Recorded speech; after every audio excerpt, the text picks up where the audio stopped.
For today's video, I'll show you how to send an invisible message in Telegram. This is useful when you want to hide a surprise, a spoiler, or simply send text that you don't want immediately visible. To get started, open Telegram and go to the chat where you want to send the invisible message. Now, type the message you want to send into the message box at the bottom of the conversation.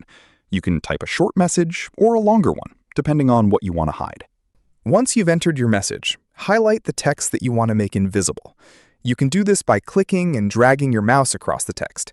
With the text highlighted, right-click on it to open the formatting menu. Look for the option called Formatting, and then select Spoiler. Telegram will now apply the spoiler formatting to the selected text.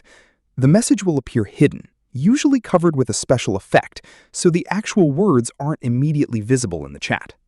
To reveal the hidden message, the recipient simply needs to click or tap on the spoiler. Once they do that, the hidden text becomes visible.